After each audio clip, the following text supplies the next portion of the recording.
안녕하세요.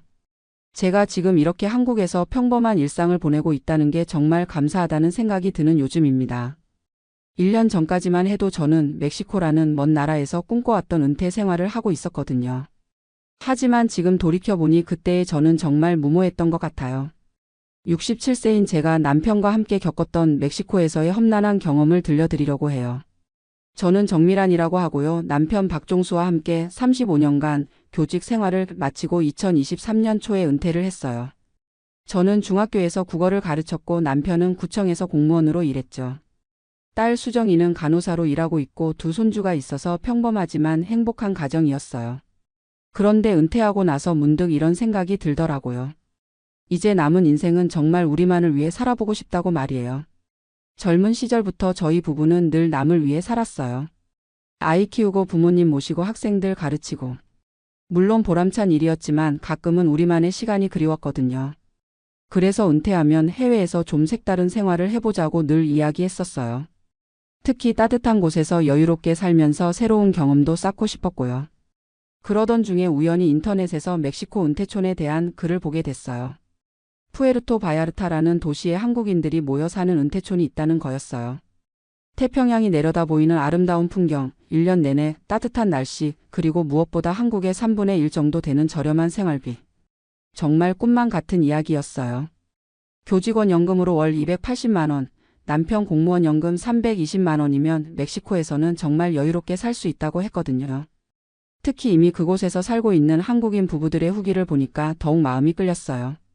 골프도 매일 칠 수 있고 바닷가 산책도 하고 한국 음식도 쉽게 구할 수 있다고 하더라고요. 그리고 무엇보다 의료비가 저렴해서 건강관리도 부담 없이 할 수 있다는 말에 완전히 마음을 빼앗겼어요. 한국에서는 병원 한번 가기도 부담스러운데 말이에요. 남편과 저는 6개월 동안 꼼꼼히 준비했어요. 멕시코 비자 발급받고 스페인어 기초 회화도 배우고 현지 부동산 정보도 수집했죠. 강동구 아파트는 전세로 내놓고 필요한 물건들만 챙겨서 떠날 준비를 했어요. 물론 주변 반응은 걱정 반 부러움 반이었어요. 딸 수정이는 처음에 정말 반대했어요. 엄마 아빠가 갑자기 왜 그런 먼 곳으로 가려고 하냐면서 말이에요. 언어도 안 통하고 의료시설도 걱정되고 무엇보다 혹시 무슨 일이라도 생기면 어떻게 하냐고 했죠. 하지만 저희는 이미 마음을 정했고 선배 은퇴자들의 성공 사례도 많다면서 딸을 설득했어요. 친구들은 오히려 부러워했어요. 이미선 언니는 자기도 남편 은퇴하면 따라가고 싶다고 했고 영숙이는 용기가 대단하다면서 응원해줬어요. 그런데 지금 생각해보니 정작 중요한 건 아무도 말해주지 않았던 것 같아요. 모든 게 좋아 보이는 정보만 듣고 결정했던 거죠.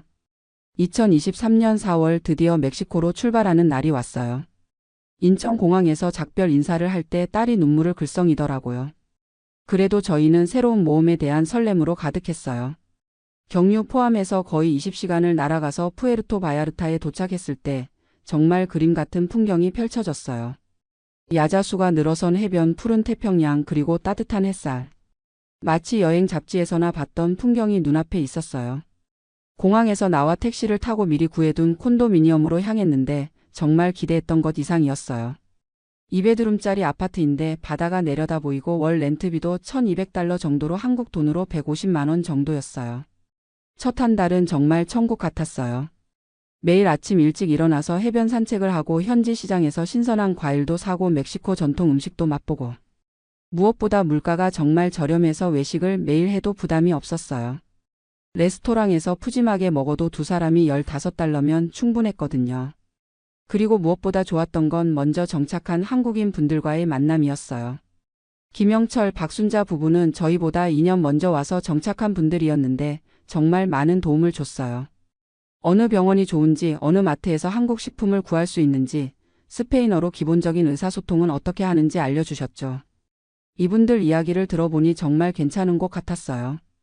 의료비는 한국의 5분의 1 수준이고 멕시코 사람들도 친절하고 특히 한국인에 대해서는 호감을 갖고 있다고 하더라고요. 그래서 저희도 점점 이곳 생활에 적응하기 시작했어요. 하지만 한 달 정도 지나면서 조금씩 현실을 깨닫기 시작했어요. 우선 언어 문제가 생각보다 심각했어요. 기초적인 스페인어는 배워갔지만 정작 복잡한 상황에서는 의사소통이 거의 불가능했거든요.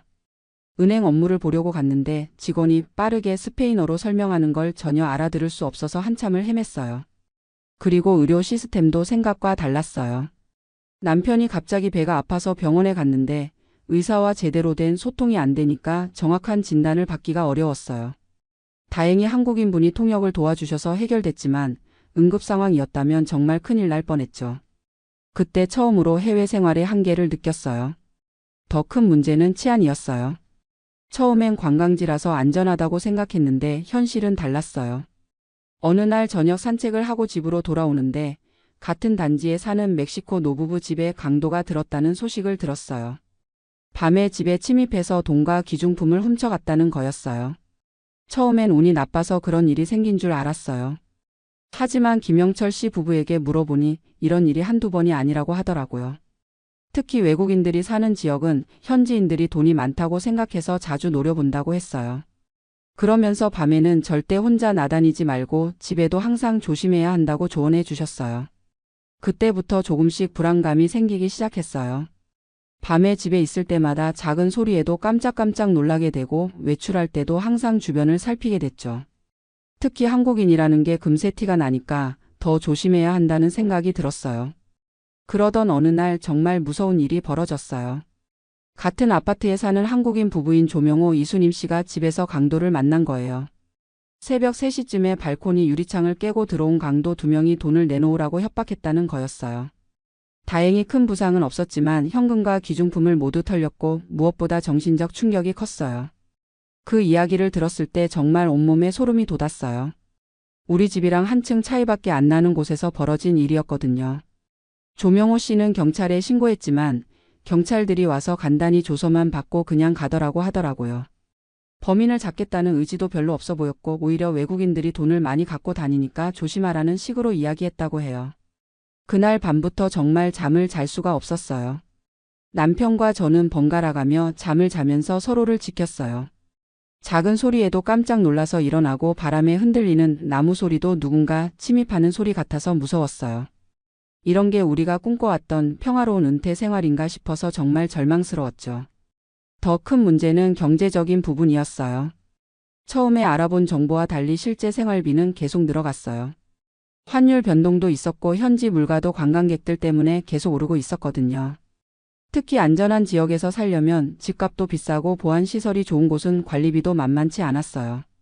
그리고 의료비도 생각보다 많이 들었어요. 기본적인 진료는 저렴하지만 정밀 검사나 응급 상황에서는 비용이 만만치 않았거든요. 무엇보다 의사소통 문제 때문에 제대로 된 치료를 받기 어려워서 더 불안했어요. 한국에 있는 딸 수정이도 계속 걱정 전화를 했어요. 뉴스에서 멕시코 치안 문제를 봤다면서 괜찮냐고 물어보는 거예요. 저희는 괜찮다고 대답했지만 사실은 매일매일이 불안했어요. 특히 밤이 되면 정말 무서웠거든요. 그러던 중에 결정적인 사건이 일어났어요. 어느 날 밤 12시쯤 갑자기 복도에서 시끄러운 소리가 들렸어요. 누군가 소리를 지르는 것 같기도 하고 뭔가 부딪히는 소리도 들렸어요. 남편과 저는 숨을 죽이고 문틈으로 밖을 살펴봤는데 검은 옷을 입은 남자 둘이 바로 옆집 문을 발로 차고 있는 게 보였어요. 정말 심장이 터질 것 같았어요. 옆집에는 미국인 노부부가 살고 있었는데 그분들이 도움을 요청하는 소리가 들렸어요. 저희는 어떻게 해야 할지 몰라서 그냥 숨어 있을 수밖에 없었어요. 경찰에 신고해야 하는 건지 아니면 나가서 도와야 하는 건지. 하지만 무서워서 아무것도 할 수 없었어요. 10분 정도 지나서 조용해졌는데 강도들이 물건을 훔쳐서 도망간 것 같았어요. 다음 날 아침에 확인해 보니 정말 옆집이 털렸더라고요. 미국인 할아버지는 머리를 다쳐서 병원에 실려갔고 할머니는 정신적 충격으로 며칠 동안 말도 제대로 못하시더라고요. 그 순간 정말 깨달았어요. 이곳은 우리가 안전하게 살 수 있는 곳이 아니라는 걸 말이에요. 코앞에서 강도 사건이 벌어지는데도 아무것도 할 수 없는 무력함, 그리고 언제 우리 차례가 될지 모른다는 두려움이 정말 견딜 수 없었어요. 그날 밤 남편과 진지하게 이야기했어요. 이대로 계속 살 수는 없겠다고 한국으로 돌아가는 게 낫겠다고 말이에요. 남편도 같은 생각이었어요. 꿈꿔왔던 은퇴 생활이 이런 공포 속에서 보내는 나날이 될 줄은 몰랐다고 하더라고요. 하지만 돌아간다고 결정하기까지는 정말 힘들었어요. 6개월 동안 준비했던 일들이 모두 무너지는 기분이었거든요. 그리고 주변 사람들에게 뭐라고 설명해야 할지도 걱정됐어요. 겨우 6개월 만에 포기하고 돌아온다고 하면 실패자 같은 기분이 들 것 같았거든요. 하지만 생명보다 중요한 건 없잖아요. 매일 밤 두려움에 떨면서 사는 게 과연 행복한 은퇴 생활일까 싶었어요. 그래서 결국 한국으로 돌아가기로 결정했어요. 문제는 떠나는 것도 쉽지 않다는 거였어요. 임대 계약을 중도에 해지하려면 위약금을 내야 했고 구입했던 가전제품들도 모두 처분해야 했어요. 하지만 하루라도 빨리 이곳을 벗어나고 싶었기 때문에 손해를 감수하고라도 서둘러 정리했어요. 다른 한국인 분들에게는 급한 가족 일이 생겼다고 둘러댔어요. 치안 때문에 떠난다고 하면 그분들도 불안해하실 것 같았거든요. 김영철 씨 부부는 아쉬워하면서도 이해해 주셨어요. 그분들도 사실은 비슷한 고민을 하고 계셨던 것 같더라고요. 2023년 10월 말 멕시코에 온 지 6개월 만에 한국으로 돌아오는 비행기에 몸을 맡겼어요. 이상하게도 비행기가 이륙하는 순간 안도감이 밀려왔어요. 이제 밤에 무서워하지 않아도 되고 강도 걱정 없이 잠들 수 있다는 생각에 정말 홀가분했어요. 인천공항에 도착해서 한국 땅을 밟는 순간 눈물이 났어요. 그동안 얼마나 불안했는지 그때서야 실감이 났거든요. 딸 수정이가 마중 나와서 엄마 아빠가 무사히 돌아와서 다행이라고 하는데 정말 미안하면서도 고마웠어요. 집으로 돌아와서 보니 모든 게 그대로 있었어요. 전세로 내놓았던 집도 이상 없었고 한국의 모든 것들이 그리웠더라고요. 편의점에서 물건 하나 사는 것도 병원에서 한국어로 진료받는 것도 밤에 안심하고 잠드는 것도 모두 소중하게 느껴졌어요. 물론 주변 사람들에게는 설명하기가 좀 어려웠어요. 그렇게 준비해서 갔는데 왜 벌써 돌아왔냐고 묻는 분들이 많았거든요. 저는 솔직하게 치안 문제 때문이라고 말씀드렸어요. 그랬더니 다들 이해해 주시더라고요. 오히려 무사히 돌아와서 다행이라고 해주시는 분들이 더 많았어요. 이미선 언니는 자기도 따라가고 싶다고 했었는데 제 이야기를 듣고는 생각을 바꾸셨어요. 영숙이도 역시 안전이 제일 중요하다면서 한국이 최고라고 하더라고요. 그제서야 깨달았어요.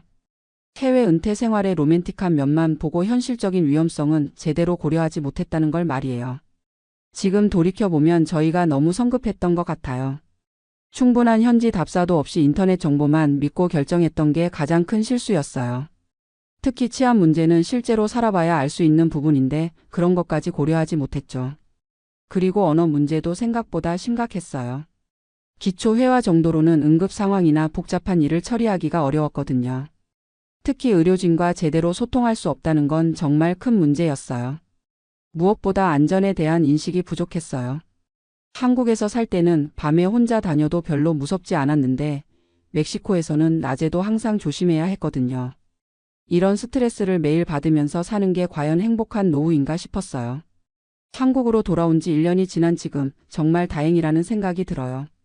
한국의 치안이 얼마나 좋은지, 의료 시스템이 얼마나 잘 되어 있는지 새삼 깨닫게 됐거든요. 병원에서 한국어로 진료받는 것, 밤에 안심하고 잠드는 것, 이런 당연한 것들이 얼마나 소중한지 알게 됐어요. 지금은 강동구 아파트에서 평범한 일상을 보내고 있어요. 매일 아침 한강공원을 산책하고 동네 도서관에서 책도 읽고 손주들과 시간도 보내고. 예전에는 지루하다고 생각했던 일상이 이제는 정말 감사하고 소중해요. 물론 경제적으로는 좀 빠듯해요. 멕시코에서 낭비한 돈도 있고 한국 물가가 만만치 않으니까요. 하지만 안전하게 살 수 있다는 것만으로도 충분히 만족스러워요. 돈으로 살 수 없는 게 바로 평온함이거든요. 요즘 가끔 TV에서 해외 은퇴 특집 프로그램을 보면 복잡한 기분이 들어요. 좋은 면만 강조하는 경우가 많은데 실제로는 고려해야 할 게 정말 많거든요. 특히 치안이나 의료 언어 문제는 정말 심각하게 생각해 봐야 해요. 만약 저처럼 해외 은퇴를 꿈꾸시는 분들이 계시다면 몇 가지 조언을 드리고 싶어요. 첫째, 최소 6개월 이상은 현지에서 실제로 살아보세요. 관광으로 가는 것과 실제로 사는 것은 완전히 달라요. 특히 우기나 성수기가 아닌 평상시 모습을 봐야 현실을 제대로 알 수 있어요. 둘째, 언어는 정말 중요해요. 기초 회화가 아니라 복잡한 상황에서도 의사소통할 수 있을 정도로 준비하셔야 해요. 특히 의료진이나 관공서 직원과 대화할 수 있을 정도는 되어야 안전해요. 셋째, 현지 치안 상황을 정확히 파악하세요. 관광지와 실제 거주 지역의 치안은 다를 수 있어요. 그리고 외국인에 대한 현지인들의 인식도 미리 알아보시는 게 좋아요. 넷째, 의료 시스템을 꼼꼼히 확인하세요. 나이가 들수록 병원 갈 일이 많아지는데 제대로 된 치료를 받을 수 있는지가 정말 중요해요. 보험 적용 범위나 응급실 시스템도 미리 알아보세요. 다섯째, 경제적 계획을 현실적으로 세우세요. 처음에 알아본 정보와 실제 생활비는 다를 수 있어요. 특히 환율 변동이나 현지 물가 상승률도 고려해야 해요. 마지막으로 가족과의 관계를 생각해 보세요. 아무리 좋은 곳에서 살아도 가족과 떨어져 있으면 외로울 수 있어요. 특히 응급 상황에서 도움받을 사람이 있는지도 중요한 문제예요. 저는 이번 경험을 통해서 정말 많은 걸 배웠어요.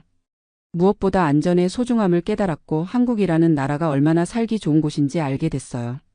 물론 한국에도 문제는 많지만 적어도 기본적인 안전은 보장되잖아요. 그리고 평범한 일상이 얼마나 소중한지도 깨달았어요. 매일 무사히 하루를 마치고 집에 돌아올 수 있다는 것, 밤에 안심하고 잠들 수 있다는 것이 정말 큰 행복이더라고요. 지금 저희 부부는 한국에서 소소한 행복을 찾으며 살고 있어요. 손주들과 놀아주고 동네 복지관에서 봉사활동도 하고 가끔 국내 여행도 다녀요. 예전에는 시시하다고 생각했던 일들이 이제는 정말 소중하게 느껴져요. 특히 딸 수정이와 손주들을 자주 볼 수 있어서 좋아요. 멕시코에 있을 때는 영상통화로만 봤는데 직접 만나서 안아주는 게 이렇게 좋은 줄 몰랐어요. 손주들도 할머니, 할아버지가 돌아와서 좋다고 하니까 정말 뿌듯해요. 요즘은 동네 경로당에서 다른 어르신들과 시간도 보내고 복지관에서 하는 프로그램에도 참여해요. 컴퓨터 교실도 다니고 건강체조도 하고 가끔은 요리 교실에도 가요. 이런 게 바로 진짜 행복한 노후가 아닐까 싶어요. 남편도 이제는 집 근처 도서관에서 책을 읽거나 동네 산책로를 거닐며 여유를 즐기고 있어요. 가끔 옛 직장 동료들과 만나서 담소를 나누기도 하고 동창회에도 나가고. 이런 평범한 일상이 얼마나 소중한지 이제야 깨달았어요. 물론 가끔은 멕시코의 아름다운 풍경이 그리울 때도 있어요. 푸른 바다와 야자수, 따뜻한 햇살. 하지만 그런 건 여행으로도 충분히 즐길 수 있다는 걸 깨달았어요. 살기 위해서는 안전이 가장 중요하니까요. 제 이야기를 들으시는 분들 중에 혹시 해외 은퇴를 꿈꾸시는 분들이 계시다면 정말 신중하게 결정하시기 바라요. 로맨틱한 광고나 성공 사례만 보지 마시고 현실적인 어려움들도 충분히 고려해 보세요. 특히 치안이나 의료, 언어 문제는 정말 심각하게 생각해야 할 문제들이에요. 그리고 무엇보다 가족의 소중함을 잊지 마세요. 아무리 좋은 곳에서 살아도 사랑하는 사람들과 떨어져 있으면 의미가 없어요. 특히 나이가 들수록 가족의 도움이 필요한 상황이 많아지거든요. 저는 이제 한국에서의 평범한 일상에 정말 만족하고 있어요. 매일 아침 일어나서 무사히 하루를 보낼 수 있다는 것, 밤에 안심하고 잠들 수 있다는 것이 얼마나 큰 행복인지 깨달았거든요. 혹시 저처럼 해외 은퇴를 고려하고 계신 분들이 계시다면 제 경험을 참고해서 더 신중하게 결정하셨으면 좋겠어요.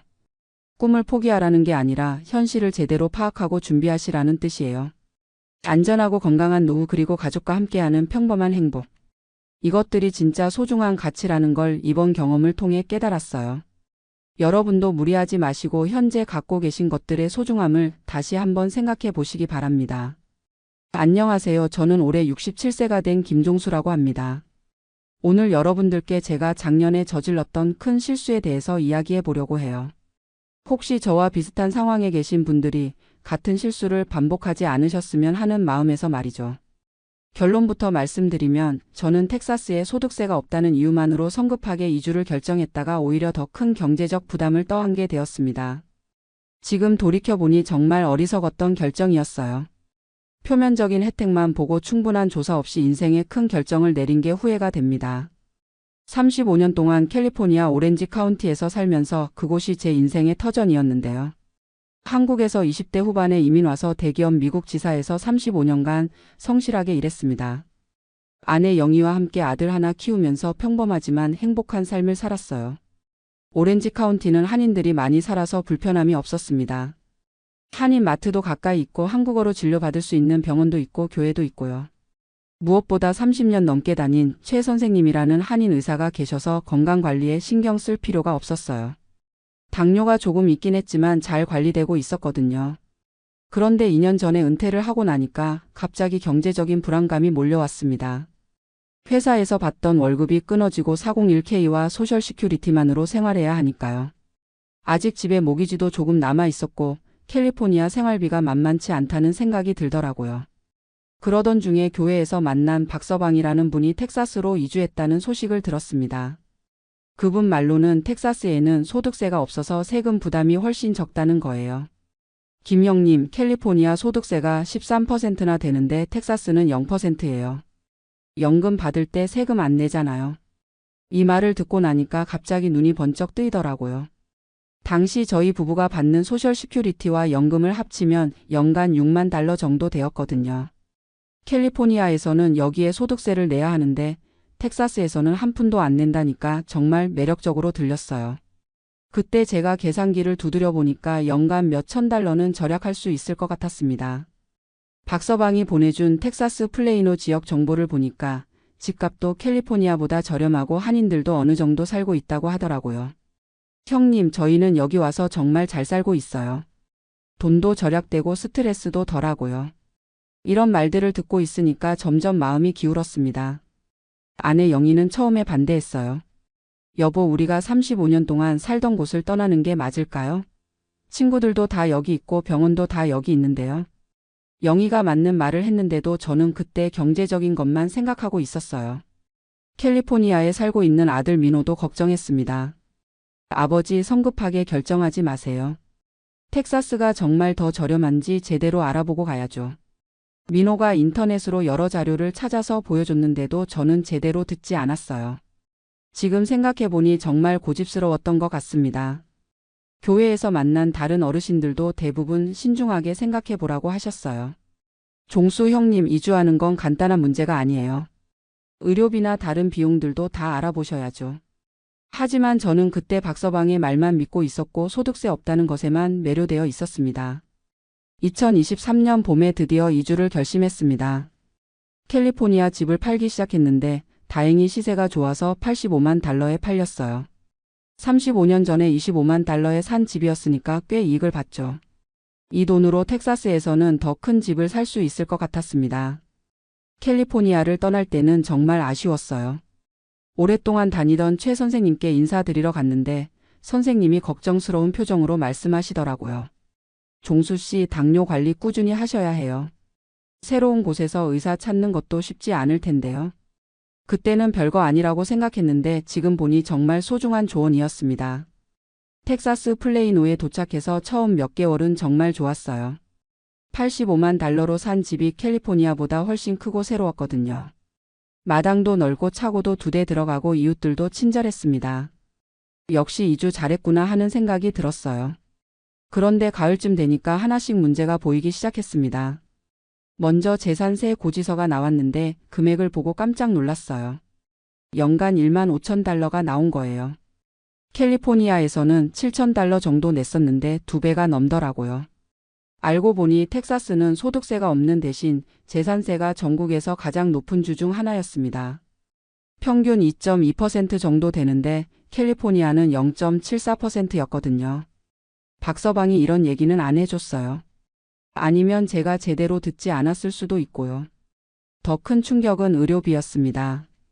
당뇨 정기검진을 받으러 갔는데 똑같은 검사를 받았는데도 비용이 캘리포니아의 거의 3배가 나왔어요. 메디케어는 전국이 동일한데 왜 이런 차이가 나는지 물어봤더니 의료진 수가와 지역별 의료비 책정이 다르다는 거예요. 혈당 체크하고 A1C 검사하고 의사와 상담 받는 것만으로도 450달러가 나왔습니다. 캘리포니아에서는 150달러 정도였거든요. 메디케어가 80% 커버해줘도 제가 내야 할 본인 부담금이 90달러나 되더라고요. 캘리포니아에서는 30달러 정도였는데 말이에요. 처방약 값도 문제였습니다. 같은 당뇨약인데도 캘리포니아보다 40% 정도 비쌌어요. 한인 약사가 없으니까 약에 대한 설명을 제대로 듣기도 어려웠고요. 메디케어 파트 D 약물 보험도 지역마다 협약 약국이 달라서 불편했습니다. 영희도 건강검진을 받으러 갔다가 비슷한 경험을 했어요. 유방암 검진하고 골밀도 검사 받는데 예상보다 훨씬 많이 나왔다고 울상을 지었어요. 여보, 우리 의료비 예산을 다시 짜야겠어요. 그때서야 제대로 계산해 봤습니다. 소득세는 연간 4,000달러 정도 절약했지만 재산세는 8,000달러 더 나왔어요. 의료비도 연간 6,000달러 정도 더 들어갔고요. 결과적으로 연간 1만 달러 정도 더 지출하게 된 거죠. 한인 인프라 부족도 생각보다 큰 문제였어요. 한인 마트는 있긴 했는데 규모가 작고 가격도 비쌌어요. 한국 음식 먹으려면 차로 30분은 가야 했고 한인 교회도 캘리포니아만큼 활발하지 않았습니다. 무엇보다 한국어로 소통할 수 있는 의사를 찾기가 어려웠어요. 영희와 자주 다퉜습니다. 여보, 내가 그때 말했잖아요. 성급하게 결정하지 말자고. 영희 말이 맞았는데도 저는 자존심 때문에 인정하기 어려웠어요. 조금만 더 참고 적응해보자. 시간이 지나면 나아질 거야. 하지만 시간이 지날수록 문제는 더 커졌습니다. 캘리포니아 집은 이미 팔았고 텍사스에서 산 집도 이제 막 정착했는데 다시 옮기기도 어려웠어요. 경제적으로도 이주 비용이 만만치 않게 들었거든요. 그러던 중에 같은 아파트 단지에 사는 한인 부부를 만났습니다. 김 씨 부부도 저희와 비슷한 시기에 캘리포니아에서 이주해 왔더라고요. 이야기해보니 저희와 똑같은 고민을 하고 있었어요. 저희도 소득세 없다는 말에 혹해서 왔는데 막상 와보니 별로 득이 안 되더라고요. 김 씨도 의료비 때문에 고생하고 있다고 하더라고요. 특히 부인분이 만성질환이 있어서 정기적으로 병원을 다녀야 하는데 비용 부담이 크다고 했습니다. 하지만 포기할 수는 없잖아요. 이미 2주 이상 최대한 적응해 보기로 했습니다. 의료비를 줄이기 위해서 여러 병원을 알아봤고 보험 적용이 더 잘 되는 의사를 찾았어요. 한인 커뮤니티에서 정보를 공유하면서 조금씩 요령을 터득했습니다. 재산세는 어쩔 수 없지만 다른 생활비는 줄일 수 있었어요. 텍사스는 기름값이 싸고 전기료도 저렴한 편이었거든요. 집이 크니까 손주들이 놀러와서 지낼 수도 있었고요. 1년이 지나고 나니까 조금씩 적응이 되었습니다. 새로운 주치의 드라이브.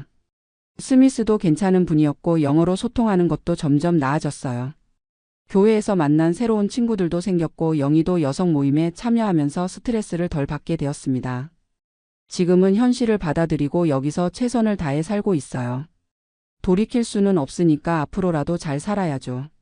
다만 처음 결정할 때 좀 더 신중했어야 한다는 후회는 남아 있습니다. 요즘 비슷한 고민을 하시는 분들을 만나면 꼭 이런 조언을 드려요. 이주 결정하기 전에 최소 1년은 충분히 알아보세요. 소득세만 보지 마시고 재산세, 의료비, 생활비 전체를 따져보세요. 표면적인 혜택에만 현혹되면 안 된다는 거죠. 특히 저희 같은 시니어들은 의료비가 가장 큰 변수예요. 메디케어가 전국 동일하다고 해도 지역마다 의료진 수가, 약가, 접근성이 다 다르거든요. 건강한 젊은 사람들은 몰라도 나이 들어서는 이런 부분이 정말 중요합니다. 한인 인프라도 무시할 수 없어요. 한국 음식, 한인 의사, 한인 교회 이런 것들이 있고 없고의 차이가 생각보다 커요. 캘리포니아에서는 당연하게 여겼던 것들이 다른 곳에서는 구하기 어려울 수 있거든요. 무엇보다 가족과의 관계를 생각해야 해요. 저희 아들이 캘리포니아에 있으니까 이제 보기가 어려워졌어요. 명절이나 생일 때 쉽게 만날 수 없으니까 아쉬움이 크더라고요. 손주들도 할아버지 할머니 보기 어려워해서 마음이 아픕니다. 경제적인 계산도 단순하게 하면 안 되는 것 같아요. 소득세만 보지 마시고 재산세, 의료비, 생활비, 이주 비용까지 모든 걸 종합적으로 계산해야 해요. 저처럼 덜컥 결정했다가 후회하는 일이 없으셨으면 좋겠습니다. 지금 저희는 텍사스에서 나름대로 적응해서 살고 있지만 솔직히 캘리포니아가 그립긴 해요. 35년 살던 곳의 추억과 인연을 포기하고 온 것이 과연 옳은 선택이었는지 가끔 의문이 들어요. 하지만 이미 엎질러진 물이니까 여기서 최선을 다하고 있습니다. 혹시 저와 비슷한 상황에서 고민하고 계신 분들이 있다면 제 경험담이 도움이 되었으면 좋겠어요. 성급한 결정보다는 충분한 시간을 두고 모든 것을 꼼꼼히 따져보시기 바랍니다. 세금 혜택만 보고 결정하지 마시고 삶의 질 전체를 고려해서 신중하게 선택하세요. 나이 들어서 하는 결정은 되돌리기 어려우니까요. 저처럼 후회하지 마시고 정말 신중하게 결정하시길 바랍니다. 공항 라운지에 앉아 이 이야기를 녹음하고 있습니다. 인천공항에서 로스앤젤레스로 향하는 비행기를 기다리는 중이에요. 3주간의 한국 생활을 마치고 돌아가는 길입니다. 솔직히 말씀드리면 이번 여행이 제 인생을 완전히 바꿔놓았어요. 30년 만에 처음으로 이렇게 긴 시간을 한국에서 보냈는데 돌아가는 지금 미국이라는 나라가 얼마나 고마운 곳인지 뼈저리게 느끼고 있습니다. 제 이름은 김성호입니다. 올해 58세고요. 1994년에 아내와 함께 미국으로 이민을 갔습니다. 그때 제 나이가 28세였으니까 벌써 30년이 흘렀네요. 어떻게 보면 제 인생의 절반 이상을 미국에서 보낸 셈이죠. 아이들도 미국에서 태어나 자랐고 아들은 27세로 구글에서 소프트웨어 엔지니어로 일하고 있고 딸은 24세로 UCLA 로스쿨을 다니고 있어요. 저는 현재 어바인에 있는 IT 회사에서 시니어 매니저로 일하고 있습니다. 연봉은 세전 15만 달러 정도 되고요. 아내는 한국에서 간호사였는데 미국 와서 RN 라이센스를 따서 지금은 UCI 메디컬 센터에서 일하고 있어요. 연봉이 9만 달러 정도 됩니다. 경제적으로는 그럭저럭 안정적이라고 할 수 있어요. 2006년에 어바인에 집을 사서 지금은 모기지도 거의 다 갚았고 401k와 IRA에도 꾸준히 적립해서 은퇴 자금도 어느 정도 준비되어 있습니다. 그런데 최근 들어 이상한 기분이 들기 시작했어요. 아이들이 다 독립하고 나니까 문득문득 고향이 그리워지더라고요. 특히 부모님 생각이 많이 났습니다. 아버지는 3년 전에 돌아가셨고 어머니는 올해 83세로 혼자 사시고 있어요. 형님 내외분이 모시고 있지만 막내 아들인 제가 30년간 멀리 있었다는 죄책감이 항상 있었어요. 그래서 올해 초에 결심을 했습니다. 회사에 3주 휴가를 내고 한국에 다녀오자고요. 단순한 방문이 아니라 진짜 한국에서 생활해 보는 거예요. 호텔에서 지내는 게 아니라 어머니 집에서 관광이 아니라 일상을 경험해 보는 거죠. 사실 마음 한구석에는 이런 생각도 있었어요. 혹시 한국이 좋으면 은퇴 후에 여기민을 할 수도 있지 않을까 하는 생각 말이에요. 요즘 주변에 여기민을 고려하는 분들이 꽤 많거든요. 특히 50대 후반, 60대가 되면서 외로움을 많이 느끼시는 것 같아요. 아무리 미국에서 30년을 살아도 깊은 친구를 사귀기는 쉽지 않잖아요. 언어와 문화의 벽이 있으니까요. 그리고 한국의 발전상도 많이 들었어요. 의료 시스템도 좋아졌고 지하철도 잘 되어 있고 배달 음식도 발달했다고 하더라고요. 무엇보다 미국에서는 노년에 혼자 지내기가 참 어려워요. 차를 못 몰게 되면 사실상 고립되는 거나 마찬가지고 너싱홈은 한 달에 6,000달러에서 1만 달러씩 들어가니까 부담이 크죠. 그래서 이번 기회에 한국 생활을 제대로 경험해보고 싶었어요. 30년 만에 장기 체류였습니다. 그동안 한국에 몇 번 다녀왔지만 길어야 일주일, 보통은 4에서 5일 정도였거든요. 그것도 부모님 문안 인사하고 친구들 만나고 관광 좀 하고 오는 정도였어요. 이번에는 달랐습니다. 정말 한국 사람처럼 살아보려고 했어요. 지하철 타고 다니고 마트에서 장도 보고 동네 병원도 가보고 은행 업무도 보고요. 처음 일주일은 정말 좋았어요. 어머니와 함께 시간을 보내는 것도 행복했고 한국 음식도 맛있게 먹었고 옛 친구들과 만나는 것도 즐거웠어요. 특히 한국의 편리함에 감탄했습니다. 스마트폰으로 모든 게 해결되더라고요. 음식 주문부터 택시 호출까지 정말 편리했어요. 그런데 시간이 지나면서 조금씩 다른 면들이 보이기 시작했어요. 먼저 놀란 건 물가였습니다. 커피 한 잔이 5,000원, 6,000원 하더라고요. 미국에서는 스타벅스 커피가 4달러 정도인데 환율을 계산해 보니까 한국이 더 비싸더라고요. 외식비는 더 충격적이었어요. 평범한 삼겹살집에서 소주 한 병에 고기 조금 먹으니까 8만 원이 나오더라고요. 미국에서는 코리안 BBQ 가서 2명이 배불리 먹어도 80달러 정도인데 그것보다 비싸더라고요. 그리고 집값이 정말 많이 올랐더라고요. 제가 30년 전에 살던 동네, 그때는 평범한 주거지역이었는데 지금은 아파트 3억, 4억씩 하더라고요. 어머니 집 근처 30평대 아파트가 7억이라는 얘기를 듣고 깜짝 놀랐어요.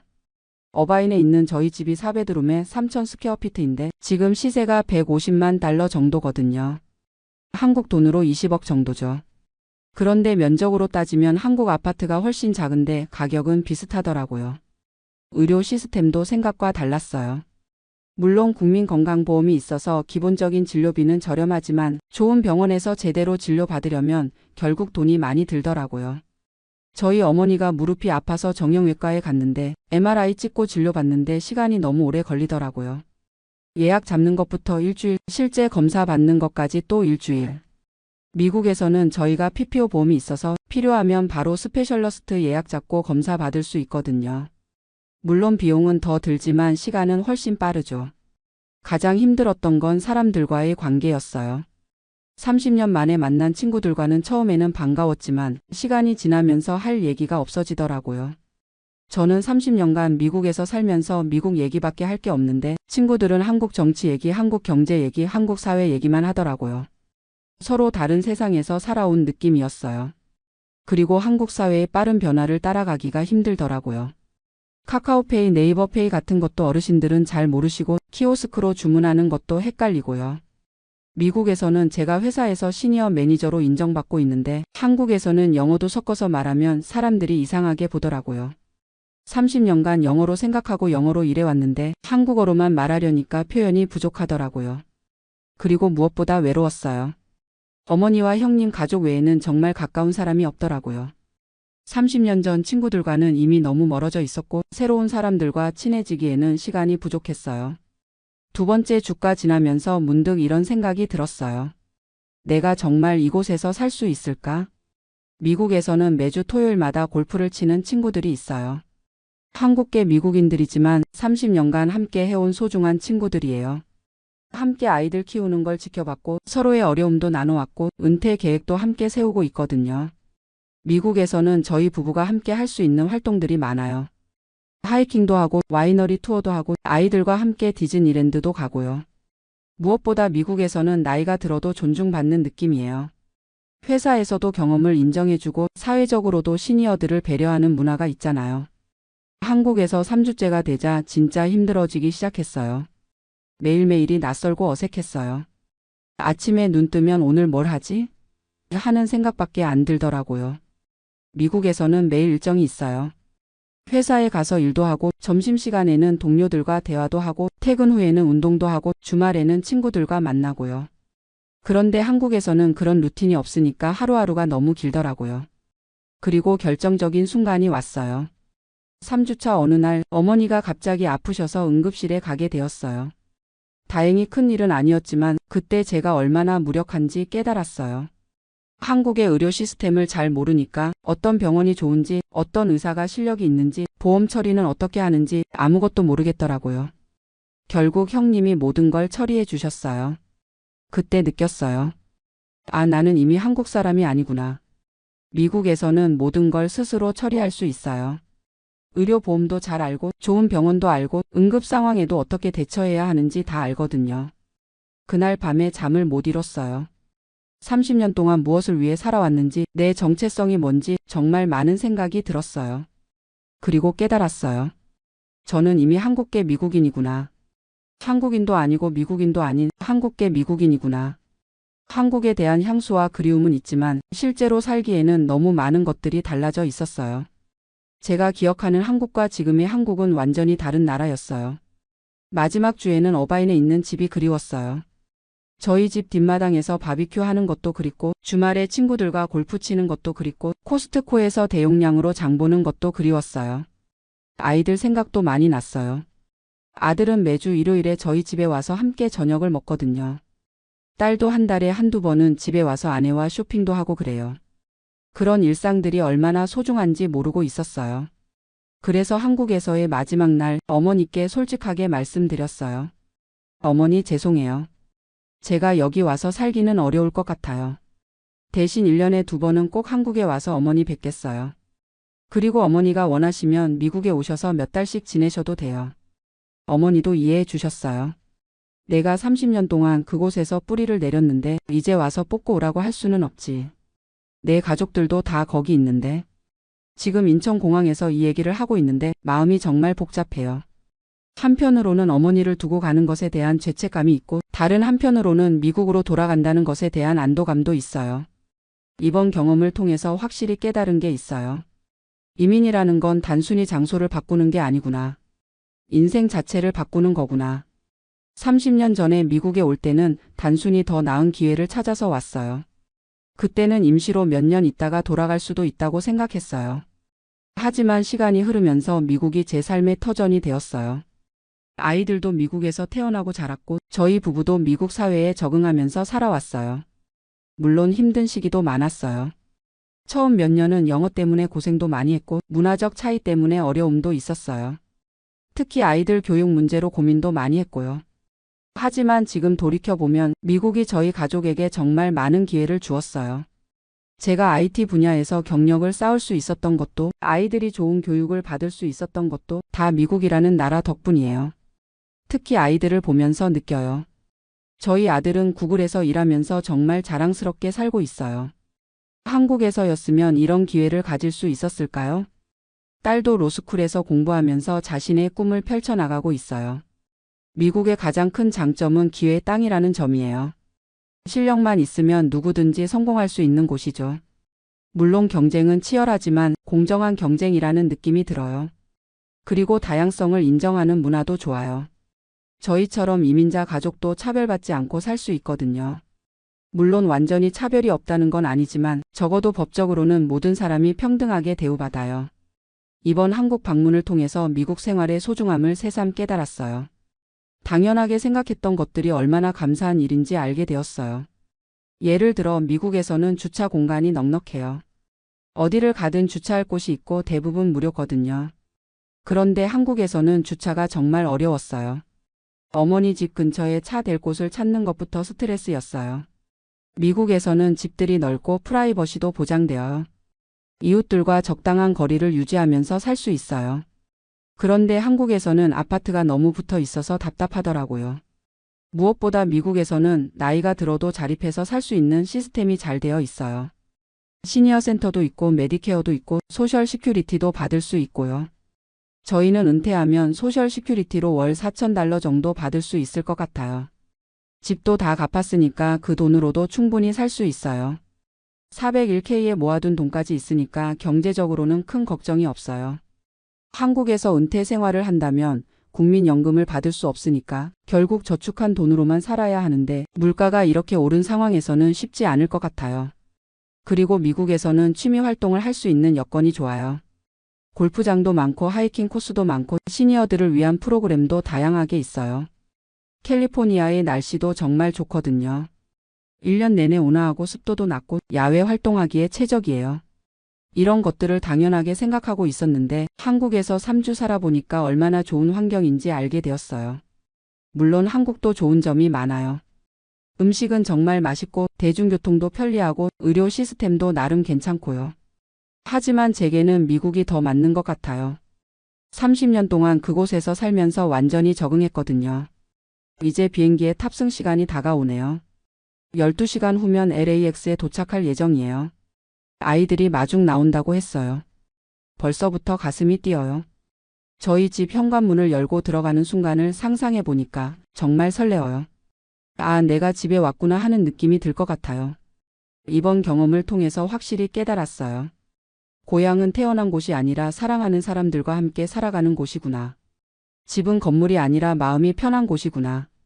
30년 전에 미국으로 이민 갈 때는 정말 어려운 결정이었어요. 모든 걸 뒤로하고 떠나는 것이었으니까요. 하지만 지금 생각해보면 제 인생 최고의 선택이었던 것 같아요. 미국에서 새로운 인생을 시작할 수 있었고 아이들에게도 더 좋은 기회를 줄 수 있었고 저희 부부도 함께 성장할 수 있었거든요. 물론 한국에 대한 그리움은 항상 있을 거예요. 어머니도 계시고 추억도 많이 남아 있으니까요. 하지만 이제는 확실해요. 미국이 저의 진짜 고향이라는 것을요. 앞으로는 1년에 2번 정도 한국에 와서 어머니 뵙고 한국 친구들도 만나고 한국 음식도 먹으면서 그리움을 달래려고 해요. 그리고 미국에서 남은 인생을 더욱 알차게 살려고 해요. 아직 몇 년 더 일할 계획이고 은퇴하면 그동안 못 해본 것들을 하면서 살고 싶어요. 여행도 더 많이 다니고 싶고 취미 활동도 더 열심히 하고 싶어요. 손주들이 생기면 베이비시터도 해주고 싶고요. 무엇보다 아내와 함께 건강하게 오래 살고 싶어요. 30년 동안 함께 이민 생활의 고단함을 견뎌낸 동반자니까요. 지금 탑승 안내 방송이 나오네요. 미국행 비행기에 오르려고 합니다. 이 이야기를 들으시는 분들 중에도 이민을 고려하시는 분들이 있을 것 같아요. 특히 여기민을 생각하시는 분들도 계실 거고요. 제가 감히 조언을 드린다면 신중하게 생각해 보시라는 얘기를 하고 싶어요. 30년간 뿌리내린 삶을 바꾸는 건 정말 어려운 일이에요. 만약 정말 여기민을 고려하신다면 이번에 제가 했던 것처럼 먼저 장기간 체류해 보시기 바라요. 단순한 여행이 아니라 실제로 생활해 보시는 거예요. 그래서 정말 그곳에서 살 수 있는지 행복할 수 있는지 확인해 보시고요. 저는 이번 경험을 통해서 확신했어요. 미국이 제게는 최선의 선택이라는 것을요. 물론 완벽한 나라는 없어요. 미국에도 문제가 많아요. 총기 사고도 있고 의료비도 비싸고 인종차별도 아직 남아있고요. 하지만 저희 가족에게는 미국이 더 많은 기회와 자유를 제공해 주었어요. 그리고 무엇보다 이미 그곳이 저희의 삶의 터전이 되었어요. 탑승을 시작하네요. 이제 정말 미국으로 돌아갑니다. 3주 전에 한국행 비행기에 탔을 때는 설렘 반 걱정 반이었는데 지금은 순수한 기쁨만 있어요. 집으로 돌아간다는 기쁨 말이에요. 아, 그리고 한 가지 더 깨달은 게 있어요. 이민자의 정체성에 대해서요. 저는 그동안 제가 한국인인지 미국인인지 헷갈려 했어요. 한국에서 태어났으니까 한국인이라고 생각했다가도 미국에서 30년을 살았으니까 미국인이라고 생각했다가도 했거든요. 하지만 이번에 확실히 알았어요. 저는 한국계 미국인이에요. 한국의 정서와 문화를 간직하고 있지만 미국의 가치와 시스템 안에서 살아가는 사람이에요. 그리고 그것이 부끄러운 일이 아니라는 것도 깨달았어요. 오히려 두 문화를 모두 이해할 수 있다는 게 장점이라고 생각해요. 아이들에게도 그렇게 가르쳤어요. 너희는 한국인의 자식이지만 미국인이라고 한국의 좋은 전통은 간직하되 미국 사회의 일원으로 살아가라고요. 다행히 아이들도 그런 정체성을 받아들이고 있어요. 한국 음식도 좋아하고 한국어도 어느 정도 할 줄 알고 할머니도 잘 따르면서도 미국 사회에서는 당당하게 자신의 꿈을 펼쳐나가고 있어요. 이제 정말 비행기에 탑승해야겠네요. 마지막으로 이것만 말씀드리고 싶어요. 이민이라는 것은 끝나지 않는 여행이에요. 목적지에 도착하면 끝나는 게 아니라 평생 계속되는 여행이에요. 때로는 힘들고 외롭기도 하지만 그만큼 많은 것을 얻을 수도 있어요. 새로운 경험, 새로운 사람들, 새로운 기회들 말이에요. 저는 30년 전의 선택을 후회하지 않아요. 오히려 감사하고 있어요. 미국이라는 나라가 저희 가족을 받아주었고 새로운 삶을 시작할 기회를 주었으니까요. 이제 정말 탑승합니다. 12시간 후에 LAX에서 만날 가족들 생각에 벌써 가슴이 뛰어요. 저희 집 거실에 앉아서 아이들과 함께 이번 여행 얘기를 나누고 아내와 함께 앞으로의 계획을 세우고 다시 일상으로 돌아갈 생각을 하니까 행복해요. 그동안 당연하게 생각했던 미국에서의 삶이 얼마나 소중한지 깨달았거든요. 앞으로는 더욱 감사하는 마음으로 살아갈 거예요. 여러분도 어디에 계시든지 지금 여러분이 살고 계신 곳에서의 삶을 소중히 여기시기 바라요. 당연하게 생각하는 것들이 사실은 얼마나 감사한 일인지 모르거든요. 저는 이제 정말 집으로 돌아갑니다. 30년간 제가 뿌리 내리고 살아온 그곳, 제 가족이 있고 제 친구들이 있는 그곳, 미국으로 돌아갑니다. 안녕히 계세요. 새벽 4시 30분. 알람이 울리기 전에 눈이 떠집니다. 20년 전 처음 미국에 왔을 때는 상상도 못했던 일이죠. 그때는 컴퓨터 프로그래머로 아메리칸 드림을 품고 왔는데 지금은 우버 기사로 하루를 시작합니다. 차에 시동을 걸고 앱을 켜면 초록색 불빛이 깜빡입니다. 온라인 상태. 이제 저는 운전기사 김태현입니다. 52세, 미국 거주 20년 차, 코로나로 실직한 지 4년째, 우버 기사로 일한 지 3년째입니다. 처음에는 이 일이 임시 방편이라고 생각했어요. 몇 달만 하다가 다시 프로그래머로 돌아갈 거라고요. 하지만 3년이 지난 지금 저는 이 일에서 나름의 의미를 찾고 있습니다. 오늘도 첫 번째 콜이 들어옵니다. LAX 공항에서 한인타운까지 40분 거리에 $35. 괜찮은 시작이네요. 우버로 하루 평균 8시간에서 10시간 정도 일하면 세전 $150에서 $200 정도 벌 수 있어요. 여기서 기름값 $30, 우버 수수료 20%, 차량 유지비를 빼면 실제 제 몫은 $100 남짓입니다. 20년 전 프로그래머로 받던 연봉이 $80,000였으니 지금 우버로 버는 돈은 그때의 절반도 안 되죠. 하지만 이상하게도 마음은 더 편안합니다. 왜 그럴까요? 1998년 저는 서울에서 컴퓨터 회사를 다니던 평범한 직장인이었습니다. IMF 외환위기로 회사가 어려워지면서 미국 이민을 결정했어요. 당시 아내는 임신 6개월이었고 저희에게는 2살 된 딸이 있었습니다. 여보, 미국 가서 새로 시작해보자. 우리 아이들한테 더 좋은 기회를 주고 싶어. 아내는 막연한 불안감에 떨었지만 제 결정을 믿어줬어요. LA에 도착한 건 1999년 봄이었습니다. 공항에서 나와 처음 맡은 LA의 공기, 야자수가 늘어선 프리웨이, 끝없이 펼쳐진 단독주택들. 모든 게 새로웠고 희망적이었습니다. 하지만 현실은 녹록지 않았어요. 한국에서 5년 경력의 프로그래머였지만 미국에서는 신입이나 다름없었습니다. 영어는 물론이고 미국 시스템도 몰랐거든요. 첫 1년은 한인타운의 작은 컴퓨터 수리점에서 시급 $8로 일했어요. 아내는 둘째를 낳고 집에서 아이들을 돌봤습니다. 월세 $1,200짜리 투베드룸 아파트에서 4식구가 살았죠. 냉장고엔 늘 라면과 김치만 가득했고 아이들 기저귀값도 아끼려고 할인 쿠폰을 모았습니다. 아빠, 왜 우리는 맥도날드를 자주 못 가요? 첫째 딸이 4살 때 한 말입니다. 가슴이 찢어질 것 같았어요. 다른 아이들은 생일 파티도 하고 장난감도 많이 사는데 우리 아이들은 달러 스토어에서 산 장난감으로 만족해야 했거든요. 2년째 되던 해 드디어 정식 소프트웨어 회사에 취직했습니다. 연봉 45,000달러. 한국에서 받던 것보다는 적었지만 미국에서의 첫 정식 직장이었어요. 그날 밤 아내와 저는 조용히 울었습니다. 기쁨의 눈물이었죠. 회사는 다운타운에서 차로 40분 거리에 있었어요. 매일 왕복 2시간을 운전하며 출퇴근했습니다. 영어가 서툴러서 회의 시간에는 긴장했고 동료들과 농담을 나누기도 어려웠어요. 하지만 열심히 했습니다. 가족을 위해서라도 성공해야 한다는 생각뿐이었거든요. 3년 후 연봉이 6만 달러로 올랐고 5년 후에는 8만 달러가 됐습니다. 아이들도 영어에 완전히 적응했고 저희도 영주권을 받아 안정된 생활을 할 수 있었어요. 2005년에는 오렌지 카운티의 작은 콘도를 샀습니다. 32만 달러짜리 투베드룸이었지만 저희에게는 꿈같은 집이었어요. 이제 진짜 미국에서 뿌리를 내렸구나. 그렇게 생각했습니다. 첫째 딸은 UC 버클리에 진학했고 둘째는 고등학교에서 학생회장을 할 만큼 활발했어요.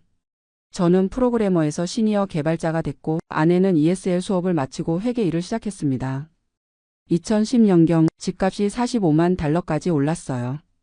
13만 달러의 이익이 생긴 거죠. 20년만 더 열심히 살면 은퇴할 수 있겠어. 그런 꿈을 꿨습니다.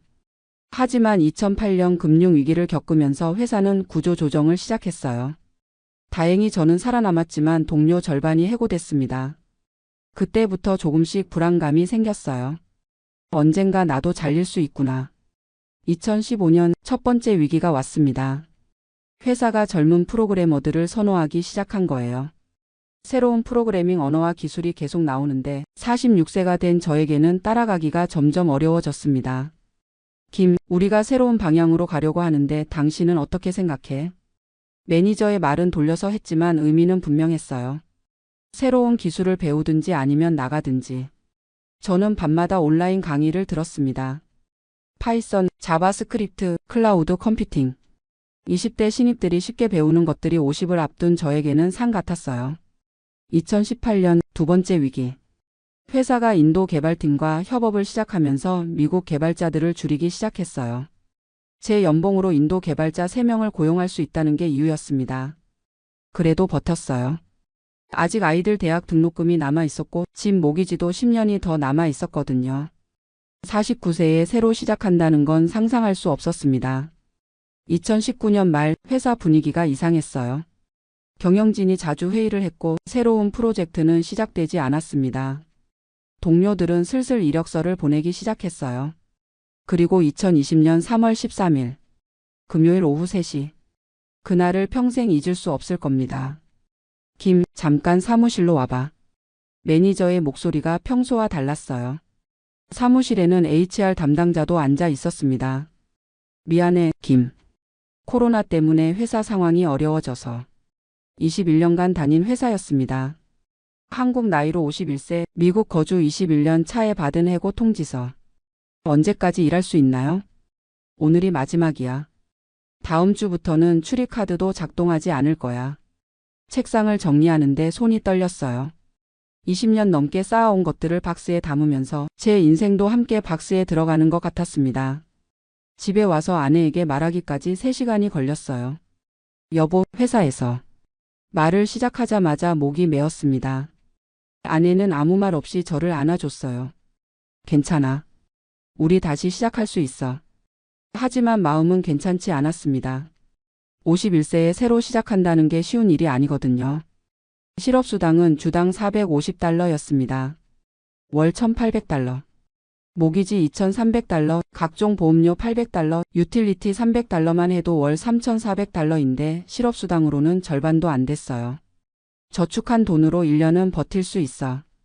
그렇게 스스로를 달랬습니다. 1년이면 충분히 새 직장을 찾을 수 있을 거라고 생각했거든요.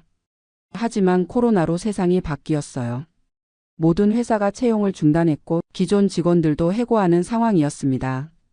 첫 달에는 하루 10개씩 이력서를 보냈어요. 링크드인에서 채용 공고를 찾아다니며 지원했습니다. 21년 경력의 시니어 개발자라고 썼지만 답장은 거의 오지 않았어요. 두 번째 달 몇 번의 전화 인터뷰 기회가 있었습니다. 하지만 결과는 항상 같았어요. 다른 후보자로 결정했습니다. 세 번째 달에 깨달았어요. 제가 너무 늙었다는 걸. 아니, 정확히는 제 연봉이 너무 높다는 걸. 21년 경력에 9만 달러 연봉을 요구하는 51세 개발자보다 5만 달러에 일할 수 있는 20대 개발자가 더 매력적이었던 거죠. 네 번째 달부터는 연봉 요구를 낮췄어요. 9만 달러에서 7만 달러로 다시 6만 달러로. 하지만 여전히 답은 없었습니다. 6개월이 지나자 저축이 바닥나기 시작했어요. 아내가 회계 파트타임 일을 풀타임으로 늘렸지만 월 2,500달러가 전부였습니다. 집 모기지를 못 낼 상황이 올 수도 있었어요. 아빠, 괜찮아요? 둘째가 대학을 휴학하겠다고 했을 때 정말 눈앞이 캄캄했습니다. 제가 실직 때문에 아이 미래까지 망치는 건 아닌가 싶어서요. 8개월째 한인 마켓에서 캐셔 일을 시작했어요. 시급 15달러. 하루 8시간 일해도 겨우 120달러. 21년간 프로그래머로 일했던 제가 바코드를 찍고 있는 모습이 초라했습니다. 손님들이 한국말로 인사해도 부끄러워서 제대로 대답하지 못했어요. 저 사람도 예전에는 뭔가 했을 텐데. 그런 시선이 느껴졌거든요. 마켓에서 6개월 일하던 어느 날 동료가 우버 이야기를 꺼냈어요. 김영, 우버 해보세요. 마켓보다 돈 더 벌어요. 처음에는 거부감이 있었어요. 프로그래머였던 제가 택시 운전을? 하지만 선택의 여지가 없었습니다. 마켓 일로는 도저히 생활비를 감당할 수 없었거든요. 2021년 4월 우버 드라이버로 등록했습니다. 차량 검사를 받고 배경 체크를 하고 앱 사용법을 배웠어요. 첫날 운전은 정말 떨렸습니다. 첫 번째 승객이 탔을 때 안녕하세요. 인사하는 제 목소리가 떨렸어요. LAX까지 가주세요. 네, 알겠습니다. GPS를 따라 운전하면서 생각했어요. 내가 정말 우버 기사가 됐구나. 첫 주는 하루 5시간씩 일해서 60달러 정도 벌었어요. 기름값과 우버 수수료를 빼면 40달러. 마켓에서 봤던 것과 비슷했지만 마음은 조금 더 편했습니다. 아무래도 혼자 있는 시간이 많아서 덜 부끄러웠거든요. 한 달 후 우버 일에 점점 익숙해졌어요. 어느 시간대에 손님이 많은지 어느 지역이 팁을 잘 주는지 알게 됐습니다. 새벽 5시부터 오전 9시까지는 공항 운행이 좋고 오후 5시부터 8시까지는 다운타운과 한인타운 사이가 괜찮았어요. 금요일과 토요일 밤에는 클럽가에서 취한 사람들이 팁을 후하게 줬습니다. 2개월째부터는 하루 평균 150달러를 벌기 시작했어요. 기름값 30달러, 우버 수수료 30달러를 빼면 90달러. 하루 8시간 일해서 시급 11달러 정도였죠. 마켓에서 일할 때보다는 나았지만 여전히 빠듯했어요. 하지만 이상하게도 마음은 점점 안정됐습니다. 혼자서 운전하면서 음악을 듣고 다양한 사람들을 만나는 게 나쁘지 않았거든요. 우버를 한 지 6개월쯤 됐을 때 특별한 승객을 만났어요. 한인타운에서 탄 60대 한국 할아버지였습니다. 기사님, 한국 분이시네요. 네, 그렇습니다. 저도 30년 전에 이민 왔어요. 처음에는 정말 힘들었는데 지금은 괜찮아졌어요. 할아버지는 자신도 처음에는 영어도 못하고 힘든 일만 했다고 말씀하셨어요. 하지만 포기하지 않고 조금씩 배우면서 자수성가했다고 하시더라고요. 기사님도 지금 힘드시겠지만 분명히 기회가 올 거예요. 미국은 그런 나라거든요. 그분 말씀을 듣고 처음으로 마음이 따뜻해졌어요. 저만 힘든 게 아니구나, 누구에게나 어려운 시기가 있구나 하고 생각했습니다. 1년이 지나자 우버 일도 나름의 루틴이 됐어요. 새벽 5시에 일어나서 6시부터 오후 3시까지 일하고 집에 와서 아내와 저녁을 먹는 생활. 하루 평균 8시간에서 9시간 일해서 140달러에서 180달러 정도 벌었어요. 월 수입은 4,000달러에서 4,500달러. 모기지와 생활비를 간신히 맞출 수 있는 수준이었죠. 처음에는 언제까지 이 일을 해야 하나라고 생각했는데 시간이 지나면서 마음가짐이 바뀌었어요. 이 일도 나름의 가치가 있다는 걸 깨달았거든요. 공항에서 가족을 마중 나온 사람들의 기쁜 얼굴, 병원에 가야 하는 할머니를 안전하게 모셔드리는 일, 늦은 밤 클럽에서 취한 젊은이들을 집까지 무사히 데려다 주는 것. 모두 의미 있는 일이었어요.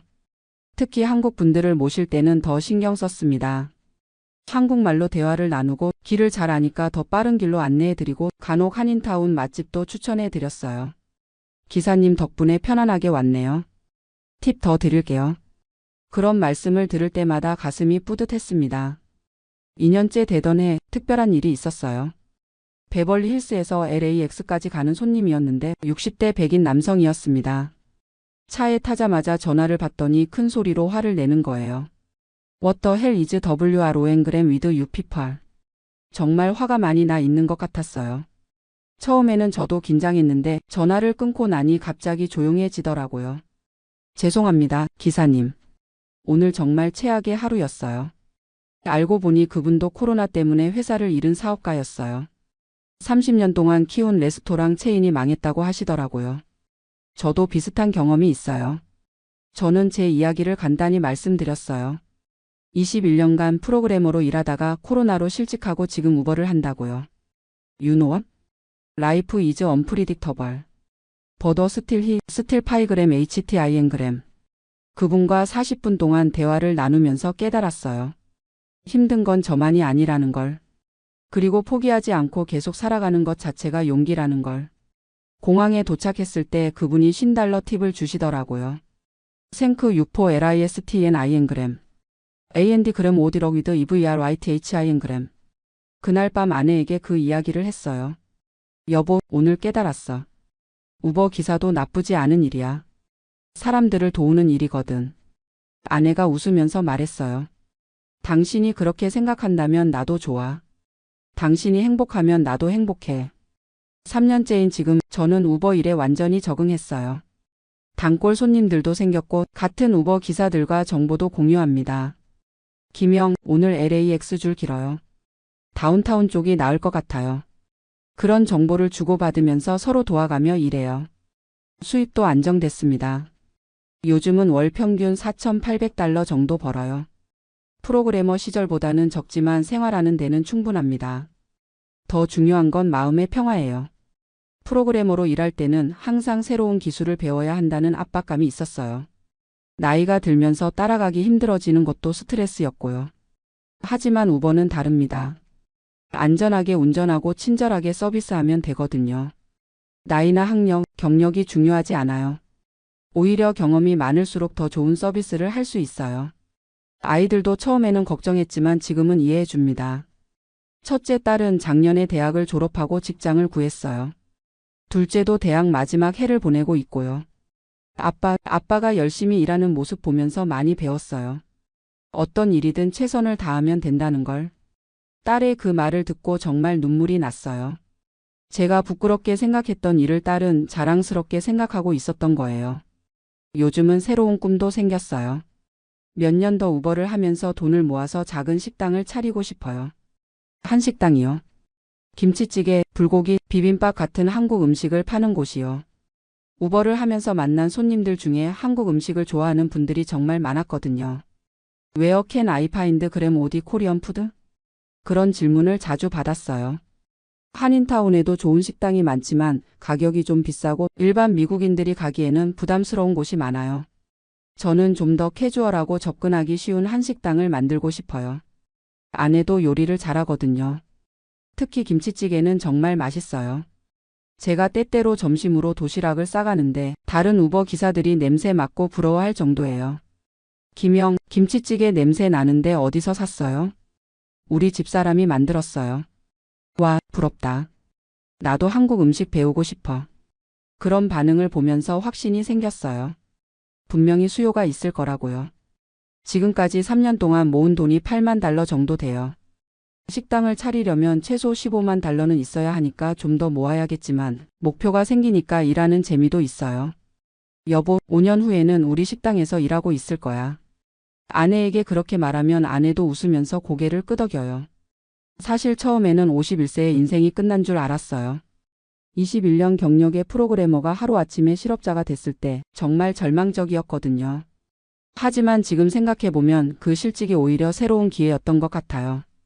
프로그래머로 계속 일했다면 나이 들어가면서 더 힘들어졌을 거예요. 새로운 기술을 배우기도 어렵고 젊은 동료들과 경쟁하기도 부담스럽고요. 우버는 다릅니다. 나이가 들어도 할 수 있는 일이에요. 오히려 경험과 인생의 지혜가 도움이 되는 일이고요. 며칠 전에도 재미있는 일이 있었어요. 20대 초반 여성 승객이 취업 면접을 보러 가는 길이었는데 너무 긴장해서 떨고 있더라고요. 걱정하지 마세요. 면접은 서로 맞는지 확인하는 시간이에요. 너무 떨지 말고 본인 모습 그대로 보여주세요. 제가 그렇게 말해드렸더니 조금 안정이 되는 것 같더라고요. 아저씨도 취업할 때 긴장 많이 하셨어요? 물론이죠. 저도 미국에 처음 왔을 때 정말 떨었어요. 영어도 서툴고 문화도 달라서요. 그 학생과 20분 동안 이야기를 나누면서 제 경험담도 들려줬어요. 실패해도 괜찮다는 것, 포기하지 않으면 언젠가 기회가 온다는 것. 아저씨 말씀 들으니까 용기가 나요. 감사해요. 그 학생이 내릴 때 정말 밝은 표정이었어요. 저도 기분이 좋았고요. 제 경험이 누군가에게 도움이 될 수 있다는 게 뿌듯했습니다. 이런 일들이 쌓이면서 깨달았어요. 성공이라는 게 꼭 높은 연봉이나 좋은 직책만은 아니라는 걸. 사람들과 소통하고 도움을 주고받으며 의미 있는 하루하루를 사는 것도 성공이라고 생각해요. 우버를 시작한 지 3년, 이제는 이 일이 제 일부가 됐어요. 매일 만나는 다양한 사람들, LA의 여러 지역을 누비며 보는 풍경들, 혼자만의 시간에 듣는 음악과 생각들. 물론 쉬운 일은 아니에요. 하루 8시간 이상 운전하면 허리도 아프고 눈도 피곤해요. 토요일 밤에 취한 손님들을 상대하는 것도 스트레스고요. 하지만 전체적으로는 만족해요. 적어도 제가 선택한 일이거든요. 누가 시켜서 하는 게 아니라 제가 결정해서 하는 일이에요. 몇 달 전에는 옛 동료를 우연히 만났어요. 다운타운의 한 빌딩 앞에서 승객을 기다리고 있는데 예전 회사 동료가 나오는 거예요. 태연아? 정말 너야? 응, 안녕 제임스. 조금 부끄럽긴 했지만 당당하게 인사했어요. 지금 뭐 하고 있어? 우버 기사해. 아, 그렇구나. 제임스 표정이 조금 어색해지더라고요. 아마 저를 불쌍하게 생각했을 거예요. 너는 어떻게 지내? 나는 아직 회사 다녀. 힘들긴 하지만. 잠깐 대화를 나누면서 느꼈어요. 제임스도 행복해 보이지 않는다는 걸. 여전히 새로운 기술을 배우려고 스트레스 받고 언제 잘릴지 모른다는 불안감에 살고 있더라고요. 태연아, 나는 내가 용감하다고 생각해. 새로운 일을 시작할 용기가 있잖아. 헤어지면서 제임스가 한 말이에요. 그 말을 듣고 처음으로 제 선택이 잘못되지 않았다는 확신이 들었어요. 집에 와서 아내에게 그 이야기를 했더니 아내도 동감한다고 하더라고요. 당신이 프로그래머 할 때보다 지금이 더 행복해 보여. 스트레스도 덜 받는 것 같고. 정말 그래요. 예전에는 집에 와서도 일 걱정, 기술 트렌드 걱정으로 머리가 복잡했는데 지금은 퇴근하면 완전히 일에서 해방돼요. 주말에는 가족과 시간을 보내고 아내와 함께 마켓에 장도 보러 가고 가끔 친구들과 골프도 쳐요. 진짜 삶의 여유가 생겼어요. 건강도 좋아졌어요. 프로그래머 할 때는 하루 종일 앉아 있어서 운동 부족이었는데 우버는 계속 움직이는 일이니까 활동량이 늘었어요. 물론 오래 앉아서 운전하는 것도 피곤하지만 승객을 기다리거나 휴식 시간에는 차에서 내려서 스트레칭도 하고 간단한 운동도 해요. 무엇보다 정신 건강이 좋아졌어요. 새로운 사람들을 만나면서 세상을 보는 시각도 넓어졌고 나이나 배경에 상관없이 모든 사람이 각자의 이야기를 가지고 있다는 걸 알게 됐어요. 한 번은 90세 할머니를 병원에 모셔다 드린 적이 있어요. 정말 연세가 많으셔서 걸음도 불편하시고 말씀도 천천히 하시는데 차 안에서 들려주신 인생 이야기가 정말 감동적이었어요. 젊은이, 나는 100년을 살면서 전쟁도 겪고 가난도 겪었지만 포기한 적이 없어. 지금도 매일 새로운 것을 배우려고 해. 나이는 숫자일 뿐이야. 그 할머니 말씀을 듣고 정말 많은 걸 느꼈어요. 52세인 제가 새로운 인생을 시작하는 게 전혀 늦지 않다는 걸요. 요즘은 우버 기사들끼리 모임도 있어요. 한 달에 한 번씩 만나서 정보도 공유하고 친목도 도모하죠. 나이도 다양하고 배경도 다양해요. 은퇴한 교사, 실직한 엔지니어, 이민 온 지 얼마 안 된 젊은 사람들. 모두 각자의 사연이 있지만 공통점이 있어요. 열심히 살아가려는 의지. 그리고 서로를 이해하고 도우려는 마음. 김영, 오늘 수입 어때? 괜찮아. 공항 운행 몇 번 했어. 나는 한인타운에서 오렌지 카운티 가는 장거리 잡았어. 운 좋았지. 이런 소소한 대화들이 일상의 재미예요. 예전에 회사에서 동료들과 나누던 복잡한 기술 이야기보다 훨씬 편하고 자연스러워요. 아내도 요즘 요리 수업을 듣고 있어요. 장래 식당을 위해서요. 한식뿐만 아니라 퓨전 요리도 배우고 있어요. 여보, 오늘 김치 파스타 만들어 봤는데 어때? 오, 맛있다. 이런 메뉴면 미국 사람들이 좋아할 것 같은데? 아내와 함께 미래를 계획하는 시간들이 즐거워요. 어떤 메뉴를 만들지, 어느 지역의 식당을 열지, 인테리어는 어떻게 할지. 꿈을 함께 꾸는 게 이렇게 행복한 일인지 몰랐어요. 딸들도 저희 계획을 응원해줘요. 첫째는 마케팅 회사에 다니면서 식당 홍보 아이디어도 내주고, 둘째는 디자인을 전공해서 로고나 메뉴판 디자인을 도와주겠다고 해요. 아빠, 엄마, 우리 가족 식당 정말 기대돼요. 친구들한테도 자랑할게요. 가족이 하나의 목표를 향해 함께 노력한다는 게 정말 소중해요. 프로그래머로 일할 때는 제 일이 가족과 별개였는데 지금은 가족 모두가 참여하는 프로젝트가 됐어요. 며칠 전에는 특별한 승객을 만났어요. 한국에서 온 사업가였는데 미국 진출을 위해 시장 조사를 하러 왔다고 하더라고요. 기사님, 미국 사시면서 어떠세요? 사업하기 좋은 환경인가요? 저는 제 경험을 솔직하게 말씀드렸어요. 쉽지 않다고, 하지만 기회는 있다고. 특히 한식에 대한 관심이 늘고 있다는 것도 알려드렸고요. 기사님도 사업 계획이 있으시네요. 정말 대단하세요. 나이가 들어도 꿈을 포기하면 안 되잖아요. 그분과 1시간 넘게 대화를 나눴어요. 한국과 미국의 문화 차이, 사업 환경의 차이, 이민자로서의 경험담까지. 기사님 이야기 듣고 용기가 났어요. 저도 포기하지 않고 도전해 보겠습니다. 그분이 내리시면서 $100 팁을 주시더라고요. 돈보다도 격려의 말씀이 더 큰 힘이 됐어요. 이런 만남들이 쌓이면서 깨달았어요. 제가 단순히 운전만 하는 게 아니라 사람들의 인생에 작은 영향을 미치고 있다는 걸. 때로는 들어주는 것만으로도, 때로는 격려의 말 한마디로도 누군가에게 도움이 될 수 있다는 걸요. 지난 3년을 돌아보면 정말 많은 변화가 있었어요. 처음에는 실직의 절망감에서 시작했지만 지금은 새로운 희망으로 가득해요. 52세, 미국 거주 24년 차, 우버 기사 3년 차. 이게 지금의 저예요. 그리고 5년 후에는 아마 이렇게 소개하고 있을 거예요. 57세, 미국 거주 29년 차, 한식당 사장 2년 차. 나이가 들수록 인생이 더 흥미로워지는 것 같아요. 젊을 때는 성공과 실패를 흑백으로 나눠서 생각했는데 지금은 모든 경험이 다 의미가 있다는 걸 알아요. 21년간의 프로그래머 경력도, 코로나로 인한 실직도, 3년간의 우버 기사 생활도. 모든 게 지금의 저를 만든 소중한 경험이에요. 오늘도 새벽 4시 30분에 일어나서 우버 앱을 켰습니다. 첫 번째 콜이 들어와요. 다운타운에서 한인타운까지. 안녕하세요. 네, 안녕하세요.